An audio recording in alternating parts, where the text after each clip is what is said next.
गुरुवे गौरचंद्राय राधिकाय तदालये कृष्णाय कृष्ण भक्ताय तद भक्ताय नमो नमः।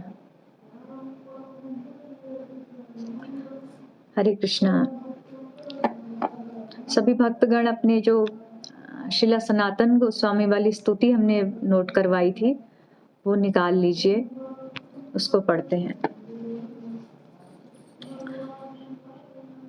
सर्वशास्त्राब्धि पीयूषा सर्ववेदेक सत्फला सर्वसिद्धांत रत्नाढ्या सर्वलोकैक दृक्पदा सर्वभागवता प्राण श्रीमद्भागवतो प्रभु कलिध्वान्तादितादित्य श्रीकृष्णः परिवर्तिता परमानंद पाठाय प्रेम वर्ष अक्षरायते सर्वदा सर्वसेव्याय श्रीकृष्णाय नमस्तुते। मदेक बंधु मदसंगी मद्गुरो मन्महाधना मन्निस्तारक मदभाग्या मदानंद नमस्तुते। असाधु साधुता दायिन अति नीचोचता करा हा न मुंच कदाचिन्मा प्रेमना हृदय कंठयो स्पृहा हा न मुंच कदाचिन्मा प्रेमनो हृदय कंठयो स्पृहा। बोलो ग्रंथराज श्रीमद् भागवत महापुराण की जय। जगत गुरु शिला प्रभुपाद की जय। हरे कृष्णा। आप सभी भक्तों का हार्दिक स्वागत है इस श्रीमद् भागवतम की कक्षा में, सत्र में। हम पीछे कुछ दिनों से अभी श्रीमद् भागवतम की प्रस्तावना पर ही चर्चा कर रहे हैं, तो उसी क्रम में आगे बढ़ते हुए जो श्रीमद् भागवतम के विषय में अलग अलग आचार्यों के क्या मत थे और श्रीमन चैतन्य महाप्रभु ने भागवतम को क्या स्थान दिया है, ये सब सुनते हुए आज आगे बढ़ते हैं। एक शिला प्रभुपाद जी ने एक बार अपने लेक्चर में एक बहुत अच्छी बात कही है, लॉस एंजल्स में 1969 में। तो प्रभुपाद जी ने उसमें तात्पर्य में एक जगह पर लिखा है कि हमें परीक्षित महाराज की तरह स्थान लेना है। हमें कैसे परीक्षित महाराज का स्थान लेना है? परीक्षित महाराज के पास उनको शाप मिला था कि 1 हफ्ते में तक्षक नाग आएगा, डसेगा, उनकी मृत्यु हो जाएगी। परीक्षित महाराज के पास तो 1 हफ्ते का समय था। उन्होंने तुरंत सब राजपाट और जितना भी था सब घर द्वार अपना सारी आसक्ति छोड़ी और गंगा तट पर बैठ गए, बिल्कुल त्याग करके, और कथा सुनने बैठ गए। और इससे क्या हुआ? उनके जीवन की सार्थकता हो गई, उनको भगवत प्राप्ति हो गई कथा के माध्यम से। तो प्रभुपाद जी कहते हैं कि परीक्षित महाराज के पास तो 1 हफ्ते का समय था, लेकिन हमारे पास 1 हफ्ता भी नहीं है। है हफ्ता? नहीं है। मन में तो सोच रहे होंगे अभी तो पूरी उम्र पड़ी है, अभी तो हमने शुरुआत ही की है। ऐसे तो उम्र पड़ी है, लेकिन हमें निश्चित नहीं है कि मृत्यु कब आ जाए।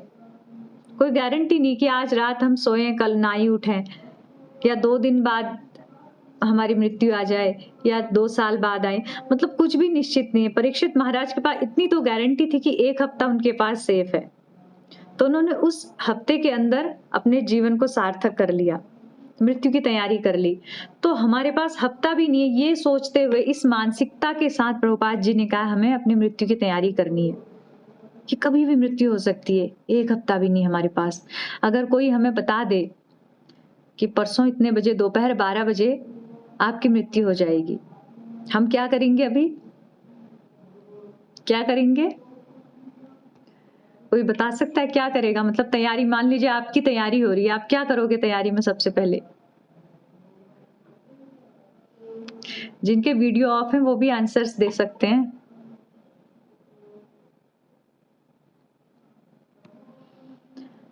जैसे हमें ये पता लगेगा कि हमारी मृत्यु होने वाली है, तो हम सब कुछ तुरंत इतने भयभीत होंगे, सब कुछ छोड़ देंगे। अब तो हमें मरना ही है, क्या करना, हमें ना किसी से लड़ना, ना झगड़ना, ना किसी से बात करनी, ना कुछ खाना पीना, हर चीज से हमारी रुचि हट जाएगी। क्यों? क्योंकि हमारी तो मृत्यु होनी है।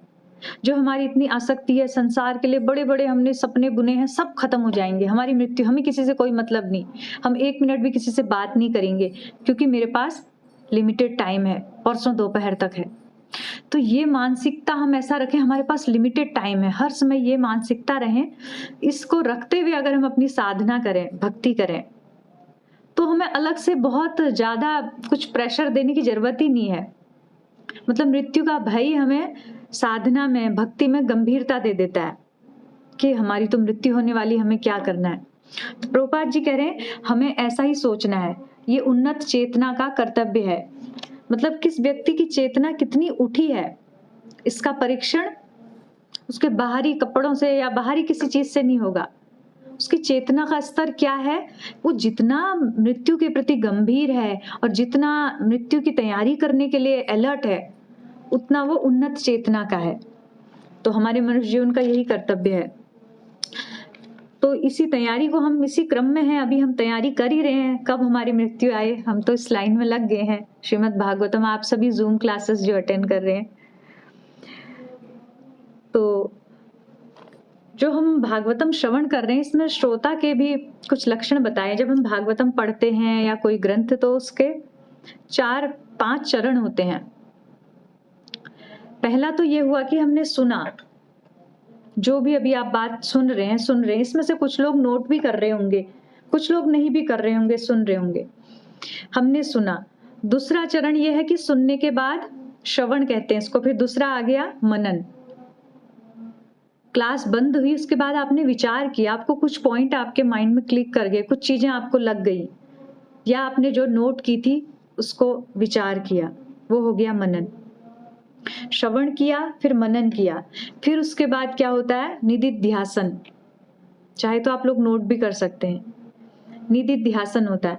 निदिध्यासन में ये होता है जो सुना हमने, उसके बाद विचार किया, फिर हमने उसको सोचा कि अब इसको हम अप्लाई करते हैं, अपने प्रयास किया, अगले दिन अपने आचरण में या धीरे धीरे अपने आचरण में उसको लाने का एक छोटा सा प्रयास शुरुआत कर दी, तो उसको कहते हैं निदिध्यासन। ये हम तीसरे चरण में पहुंच गए श्रवण की। फिर उसके बाद आता है चौथा चरण। उसमें क्या होता है, फिर से रिवाइज किया, उसको जो लिखा है या जो पढ़ाया उसको फिर पढ़ा, तो वो बात और पक्की हो जाएगी। अगर आपको इससे भी पक्का होना है तो कहते हैं कि 5वां चरण ये है कि जो सुना है, आप घर में जो भी बैठा है उसको जाके सुनाना शुरू कर दो। जो व्यक्ति मिले आपको आधे घंटे में से 10 मिनट बातें कुछ अच्छी लगी या 10 मिनट की बातें आपको याद हैं, तो जो आपको दिखेगा आप उसको सुनाओ कि आज ये बात मैंने सुनी, ये बहुत अच्छी थी, बड़े काम की है। तो आप सुनाओगे तो आपको तो वो पक्की हो ही जाएगी और अगले व्यक्ति को भी फायदा होगा। तो मतलब इस तरह हम क्रम से अगर अध्ययन करते हैं तो बहुत देर नहीं लगती कि हमारे आचरण में ये चीजें आ जाएंगी, क्योंकि इतनी बार हम उस चीज पर काम कर रहे हैं, 5 बार हम उस पर काम कर रहे हैं, तो धीरे धीरे वो आ ही जाती है। तो जो भागवतम के प्रथम वक्ता हैं वो तो सुखदेव गोस्वामी है। सुखदेव गोस्वामी जैसा वक्ता कोई नहीं है, जिन्होंने एक आसन में बैठ के पूरी भागवतम सुनाई। और श्रोता भी परीक्षित महाराज जैसा नहीं है, जिन्होंने 1 हफ्ते तक एक आसन में बैठ के कथा सुनी, इतनी रुचि कथा में। खैर, ये तो बहुत ऊंचे स्तर की बात है। तो हम इनसे शिक्षा लेते हैं। ये जो भागवत कथा है, इसका प्रारंभ कई जगह पर ये श्रीमद् भागवत कथा हुई है, जो एक विशाल रूप से, जो ऐतिहासिक रूप से भागवत कथा का आयोजन हुआ है। थोड़ा थोड़ा हम इन चीज पर थोड़ा दृष्टि डालते हैं, ताकि जैसे आगे शुरू होगा, कथा शुरू होगी, तो बीच बीच में टॉपिक्स आएंगे, तो उन टॉपिक्स में आपको कंफ्यूजन ना रहे। तो सबसे पहली बात बताते हैं कि एक भागवत हुई, आप लोग नोट भी कर सकते हैं हेडिंग्स। एक भागवत जो शिला सुखदेव गोस्वामी ने की, जिसकी हम चर्चा कर रहे हैं, परीक्षित महाराज को श्रवण कराई, वो पहली भागवत थी, सबसे बड़ी भागवत वो हुई। तो जो सुखदेव गोस्वामी ने जो भागवतम सुनाई, वो कलयुग जैसी प्रारंभ हुआ था, उसके 30 वर्ष मात्र हुए थे कलयुग के। कलयुग प्रारंभ होने के 30 वर्ष बाद जो पहली श्रीमद् भागवत कथा का सबसे बड़ा आयोजन हुआ था, वो सुखदेव गोस्वामी ने सुनाई थी और परीक्षित महाराज सहित हजारों ऋषि मुनियों ने सुनी थी। उसके बाद वो जो समय था, भगवत कृपा से देखो हम इतने लकी हैं, उनने जो कथा सुनाई प्रारंभ की थी, सुखदेव गोस्वामी ने राधाष्टमी के दिन कथा सुनाना आरंभ किया था और भाद्र पूर्णिमा अभी आने वाली है, भाद्र पूर्णिमा को श्रीमद् भागवतम की कथा उनकी संपन्न हुई थी।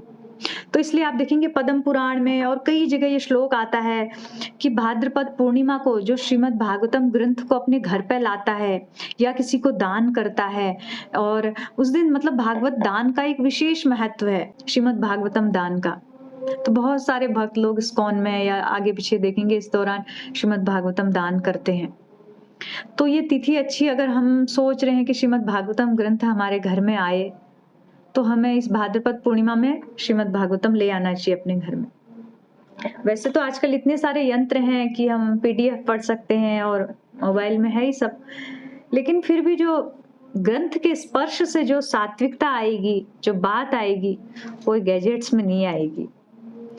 इसमें भागवत भी पढ़ते हैं लेकिन कुछ और भी, इसमें कॉमेडी भी हम इसी में देखते हैं, सब कुछ इसी में देखते हैं, इसमें वो दिव्यता नहीं है।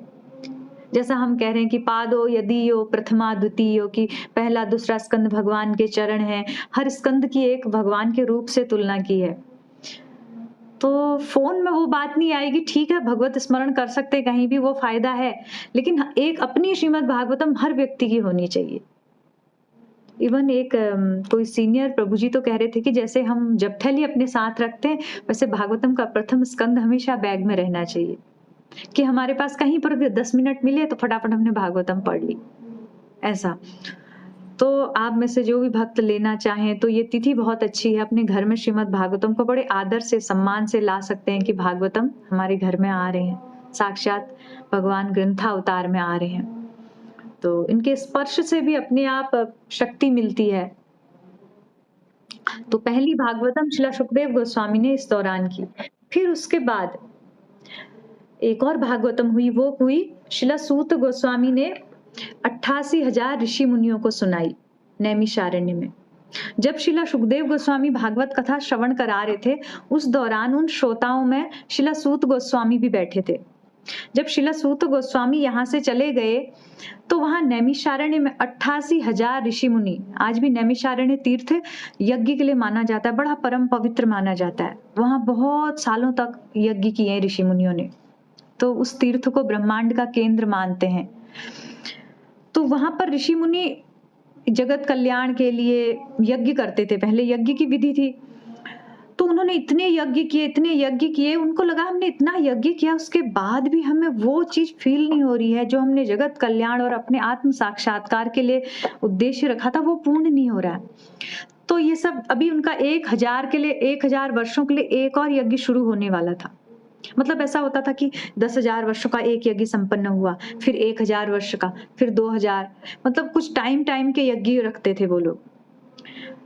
तो अभी उनका यज्ञ की सारी तैयारी हो चुकी थी, सारे ऋषि मुनि बैठे हुए थे, एकत्र हुए थे, 1,000 वर्षों का यज्ञ शुरू होना था। तो उस दौरान क्या हुआ, जो सूत गोस्वामी यहाँ से कथा सुन के गए थे, वो नैमिषारण्य पहुंचे। जैसे वहां पहुंचे तो इन सब ने, ऋषि मुनियों ने देखा, अरे अरे ये तो सूत गोस्वामी, ये तो बड़े महान है, और साक्षात भगवान के अवतार श्रील सुखदेव गोस्वामी से भागवत कथा सुन के आए। तो सब ने उनके चरणों में प्रणाम करके कहा कि हम तो यज्ञ करते करते हमारे मुंह काले हो गए, मतलब यज्ञ की धूल से, यज्ञ की जो वो आती है कालिक जो होती है, आग से जो धूल उठती है, उससे क्या हो गया, हमारे चेहरे काले हो गए, लेकिन हमें अभी तक भगवान से प्रेम नहीं हुआ। तो उन्होंने जब सूतक गोस्वामी को ये प्रार्थना करी कि हम तो यज्ञ बहुत किया, लेकिन हमें लग रहा है कि यज्ञ से वो बात नहीं आ रही, आप तो स्वयं सुखदेव गोस्वामी से कथा सुन के आए हैं, तो आप हमको कथा सुनाइए, जो भागवत कथा आपने वहां सुनी यहाँ हमें श्रवण कराइए। तो सब ने मिलकर श्रील सूत गोस्वामी को ऊंचे सिंहासन पर बिठाया। तो सूतक गोस्वामी जी ने शौनक आदि 88,000 ऋषियों को श्रीमद् भागवत कथा सुनाई। ये कथा नंबर 2, पहली सुखदेव गोस्वामी और परीक्षित महाराज के साथ हुई, दूसरी सूतक गोस्वामी और शौनक आदि ऋषियों के साथ हुई। फिर इसके बाद जैसे जैसे कलयुग बढ़ा, करीब कलयुग के 200 वर्ष बीत गए थे। फिर उसके बाद एक दिव्य भागवत कथा का आयोजन हुआ। फिर किसके साथ हुआ, किसने किया? फिर किया गोकर्ण जी महाराज ने। ये भी पद्म पुराण में बड़ी प्रचलित कथा है। तो उसमें क्या है, एक आत्मदेव नाम के ब्राह्मण थे। तो उनकी कोई संतान नहीं थी। संक्षिप्त में मैं कथा सुनाऊंगी। उनकी कोई संतान नहीं थी, तो बड़े दुखी थे कि मेरी कोई संतान नहीं है, तो कैसे संतान प्राप्ति होगी? अगर संतान प्राप्ति ना हुई तो मुझे कैसे पिंडदान मिलेगा, कैसे मेरा कल्याण होगा? तो किसी साधु ने उनको कहा कि आप सूर्य की उपासना कीजिए, तो सूर्य की उपासना से आपको संतान प्राप्ति होगी। तो जो आत्मदेव ब्राह्मण थे, उन्होंने सूर्यदेव की उपासना करी। तो सूर्यदेव ने उनको एक फल दिया, एक ब्राह्मण के रूप में आके बोला, अगर इस फल को आप ग्रहण करेंगे, अपनी पत्नी को ये फल देंगे, तो आपको एक संतान प्राप्त होगी।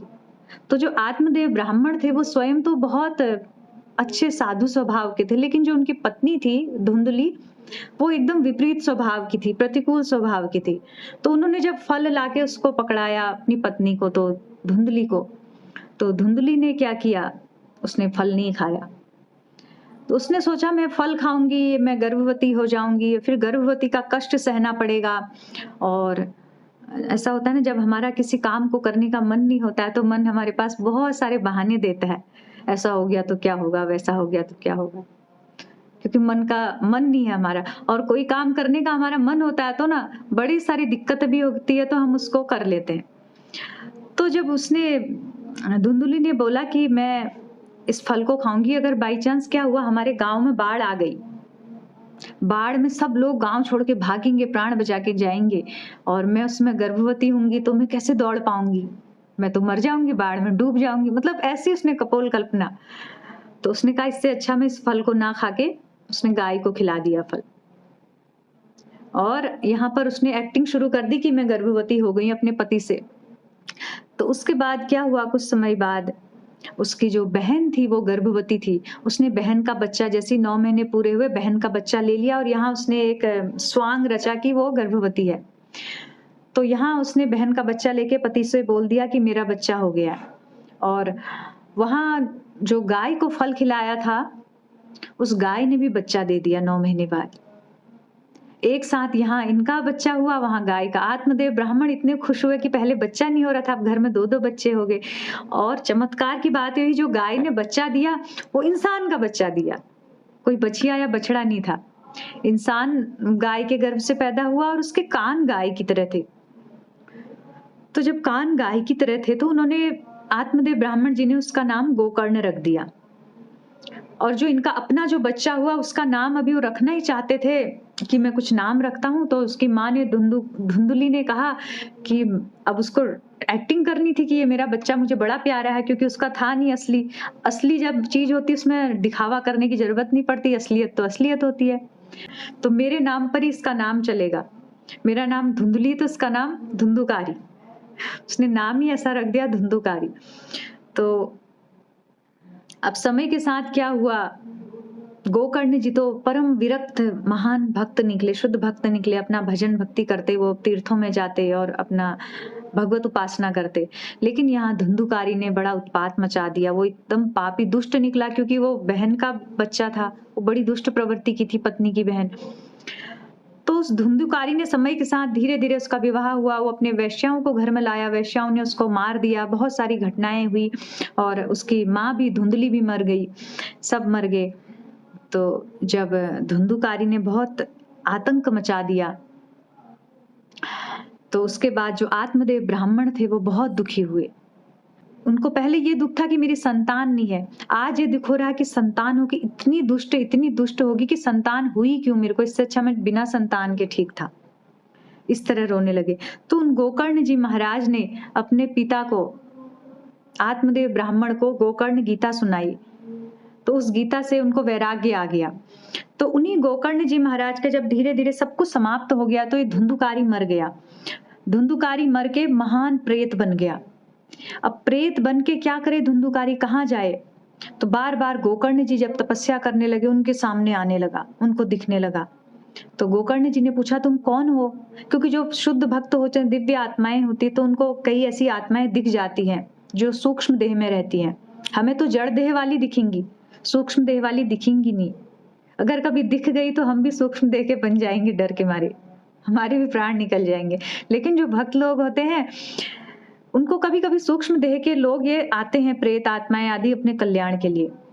तो जब वो धुंधुकारी उनके सामने प्रकट हुआ कि मेरी दुर्गति हो रही है, आप मेरा कल्याण करो, तो गोकर्ण जी कहते हैं मैंने तो गया में जाके तुम्हारा पिंडदान श्राद्ध सब कुछ कर दिया, फिर कल्याण क्यों नहीं हुआ? तो धुंधुकारी कहता कि मैंने इतने पाप किए, तुम 100 पिंडदान भी कर दोगे ना, मेरा कल्याण नहीं होगा। उन्होंने कहा फिर रास्ता बताओ क्या होगा? तो फिर फाइनली उनको ये बताया गया कि आप जब श्रीमद् भागवत कथा का आयोजन करेंगे तो ये धुंधुकारी सुनेगा तो इसका कल्याण होगा। तो फिर गोकर्ण जी महाराज ने पूरे विधि विधान से श्रीमद् भागवत कथा का आयोजन किया और संपूर्ण गांव जितने भी लोग थे सबको बुलाया और धुंधुकारी को तो एक बांस के डंडे में आसन दे दिया। 7 गांठों वाला बांस था, उसमें धुंधुकारी बैठा और यहाँ गोकर्ण जी ने भागवत कथा शुरू करी। तो 1 हफ्ते की ये भागवत कथा चली थी और 1 हफ्ते बाद उसके लिए धुंधुकारी के लिए विमान आया, वो भगवत धाम चला गया भागवत कथा सुन के। बहुत लंबी कथा है कि और लोग धाम नहीं जा पाए, सबने पूछा हम क्यों नहीं गए, तो उनको बताया कि कथा के श्रवण भेद से, जैसे हम अभी कह रहे थे ना कि श्रवण के सारे चरण सुनना है, उसका विचार करना है, उसको फिर अप्लाई करने का प्रयास करना है। तो इतना जब हम ध्यान पूर्वक श्रवण करते हैं तो पूरा अच्छे से श्रवण माना जाता है। तो धुंधुकारी ने डर के मारे ध्यान से श्रवण किया तो उसके लिए विमान आया। तो बाकी लोगों ने क्या किया, जो गांव से आते थे इधर उधर से, वो आते थे, कथा सुनते थे, खाते पीते चले जाते थे, ज्यादा उस चीज पर विचार नहीं किया, ध्यान नहीं दिया। कुछ लाभ तो उनको मिला ही, लेकिन वो लाभ नहीं मिला जो धुंधुकारी को मिला भगवत धाम जाने का। तो गोकर्ण जी ने कहा, जब भगवत पार्षदों से प्रश्न किया कि तुमने मेरे श्रोताओं में भेद क्यों किया, किसी के लिए तो विमान आ रहा है और किसी के लिए किसी को लिए नहीं आ रहा है, तो उन्होंने बताया श्रवण इन्होंने ध्यान से नहीं किया इसलिए ऐसा हुआ। तो दूसरी कथा गोकर्ण जी के द्वारा हुई थी, तीसरी कथा। फिर इसके बाद एक और कथा हुई भगवान के भगवत धाम जाने के बाद। जब भगवान गोलोक वृंदावन अपने धाम यहाँ से लीला संवरण करके चले गए थे, तो जो भगवान की रानियां थी वो भगवान के विरह में बहुत रो रही थी, भगवान के विरह में रहती थी।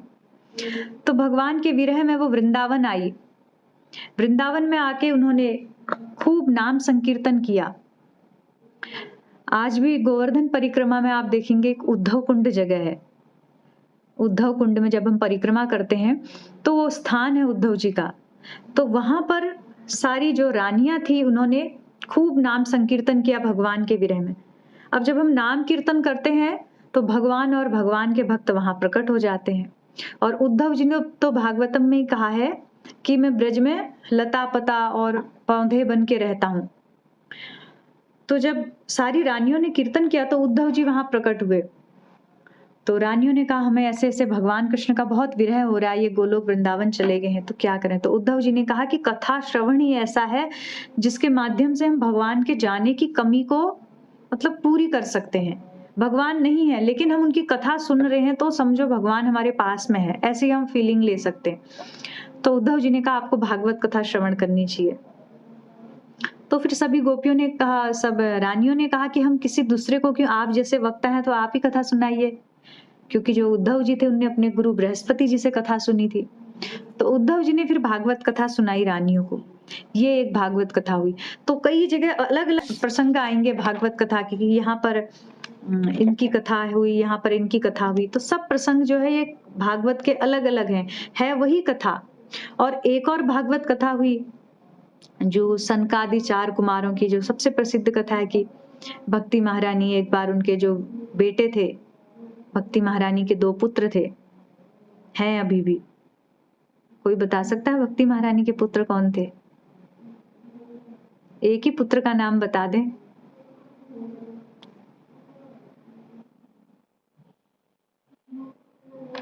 ज्ञान और वैराग्य, ठीक कहा, श्रेया माता जी ने बताया।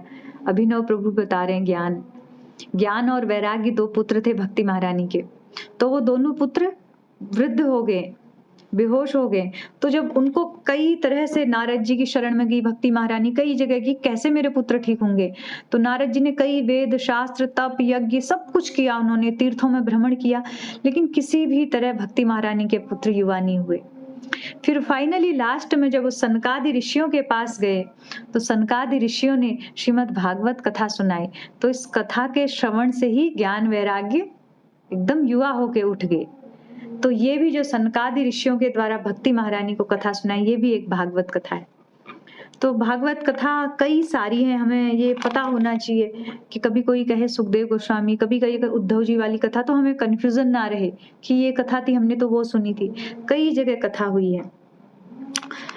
और ये जो श्रीमद् भागवतम है, इसमें मुख्य रूप से 10 विषयों की चर्चा हुई है।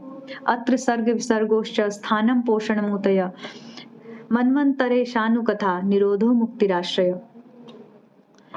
जैसे गीता जी में 5 विषयों पर चर्चा। कौन से 5 विषय हैं? एक एक करके अगर कोई बता सकता है। अच्छा, चैट बॉक्स में नहीं लिखिएगा, फिर सबको पता लग जाता है। खुद से कोई बता सकता है? 1 2 3 4 5 करके। गीता में मुख्य रूप से 5 विषय हैं, कई बार हमने सुना है, उन्हीं विषयों पर चर्चा होती है।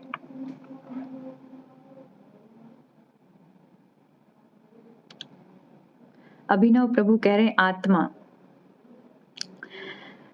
एक तो बताया, और बताइए। एक हो गया है, अभी 4 और हैं। इंद्रानी माता जी ने हैंड रेज किया है। जी माता जी।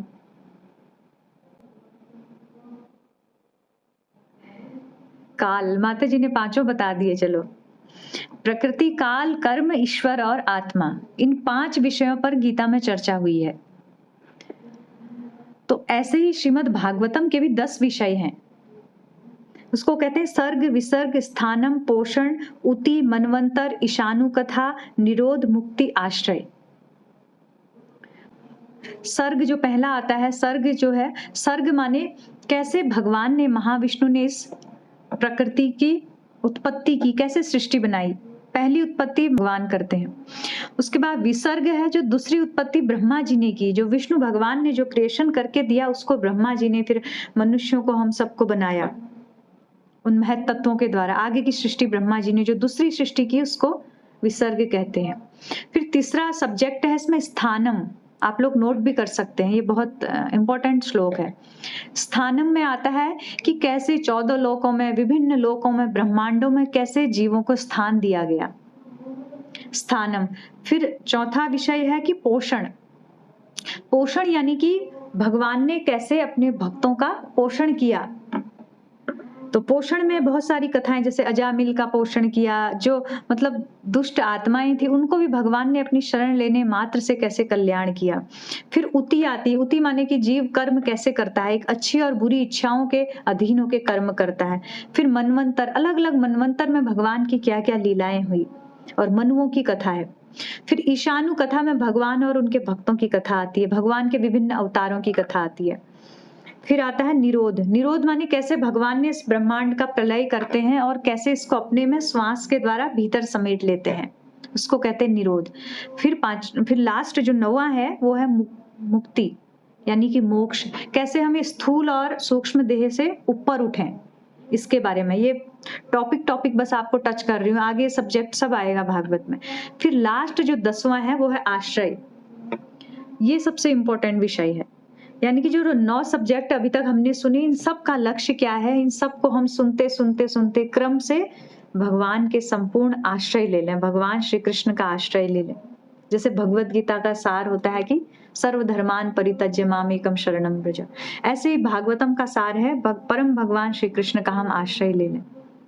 तो ये 10 सब्जेक्ट भागवतम में है। तो इन्हीं विषयों पर डिटेल में चर्चा है, जो आगे 18,000 श्लोकों में होगी। तो द्वितीय स्कंद के 10th अध्याय का पहला श्लोक है, अत्र सर्गो विसर्गश्च स्थानम पोषणोतयः मन्वंतरेशानु कथा निरोधो मुक्तिराश्रय। आप जाके भागवतम खोल के इसको पढ़ सकते हैं थोड़ा डिटेल में। तो इन विषयों पर हम चर्चा करेंगे फिर आने वाले समय में। कल हम प्रयास करेंगे शिला प्रभुपाद जी का भागवतम के प्रति क्या दृष्टिकोण था, कुछ हेडिंग्स जो प्रभुपाद जी ने बहुत सारी बातें भागवतम के लिए बोली हैं। अन्य आचार्यों की तो हमने कॉमन बातें ले ली हैं, प्रभुपाद की कल देख के फिर प्रयास करते हैं अगले सत्र से, तीसरा दिन जो होगा उस दिन से हम भागवतम के आमुख में और प्रस्तावना में प्रवेश करते हैं। तो आज हमने ये सुना कि श्रीमद् भागवतम कितनी जगह पर हुई है और किस किस के बीच में हुई है। तो आप सबका धन्यवाद इन्हीं शब्दों के साथ। अब कुछ कोई प्रश्न हो, कुछ संदेह हो, कुछ शंका हो, पूछना चाहते तो पूछ सकते हैं।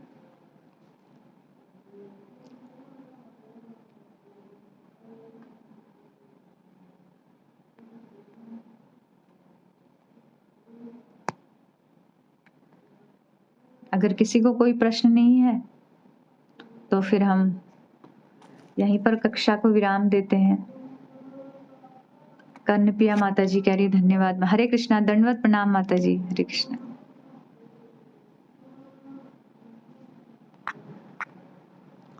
ठीक है। वांछा कल्पतरुभ्यश्च कृपा सिन्धुभ्येव च पतितानां पावनेभ्यो वैष्णवेभ्यो नमो नमः। वैष्णव ठाकुर श्रील प्रभुपाद की जय। श्रीमद् भागवत महापुराण की जय। हरे कृष्णा।